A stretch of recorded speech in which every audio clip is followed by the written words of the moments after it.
I'm Tony Sklar for BnetTV.com. I'm here at the Think Mobile Conference with Mr.Masur, Managing Director of Masurlaw. How are you today? I am great. You are great, as this word on the street has it. So tell me, what are you doing here at Think Mobile? At Think Mobile, I just finished moderating a panel on mobile music, and the panel went very well. It was Pandora, Mixer, Thumbplay, and Vringo. And Vringo, well, I know all those companies very well. So, you know, within the mobile ecosystem, I know obviously music has a really large footprint. You know, what can you tell us that's new and improved in the music world? And, you know, digital rights management. You're a lawyer, right? So you got all sorts of topics and conversations to be able to fuel. Right, so we got started working with digital music in the early 90s, as early as 94, and worked with some of the first providers of online downloads then, and our firm essentially has grown up with mobile music and with internet music.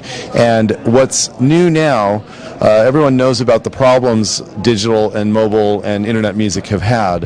What's new now is that we're starting to work through those problems, and you're starting to see some services launch and get traction and attract customers. So as CD sales continue to decrease, digital sales are rising, and people are starting to figure out how to attract customers to their mobile music services. Do you feel like out of the ebbs and flows of the music industry that we were sort of in that that downward motion for a little while, because there were so many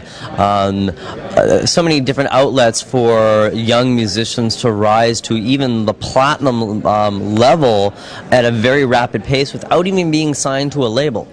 I think that it was a perfect storm of the normal cycles of the music business and a circumstance in which consumers were confused about how to purchase and listen to music, and there weren't really any good, easy to use, clear for-pay models, and people started downloading for free really because they didn't have much choice.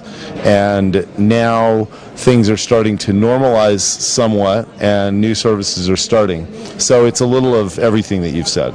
You know, new services always come into play in the ecosystem, especially in mobile, because 2009 is the year of mobile.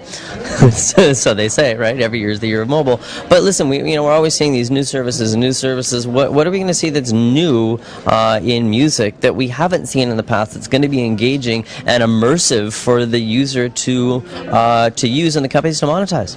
Well, the hope is that what you'll see that's new is money being made, and the way that would be, the way that would happen is if consumers are offered new services that are easy to use and convenient, then they'll start paying for them. And what would those services be? They would be subscription services for streaming. There's also payment for the free services, ad-supported services. The advertising industry is starting to figure out how to do well on internet ads and mobile ads, and so those services are starting to be better supported than they had been in the past. And then also with download services, the devices are starting to standardize enough, and there's enough surety among consumers about where their music is going to go, whether or not it will be DRM protected, and whether they're going to end up with a device with a bunch of music they can't get off of it. All of those problems are starting to fall away, and we're starting to come down to some solutions that work for people, that are easy to understand, easy to use, and people will be willing to pay for that.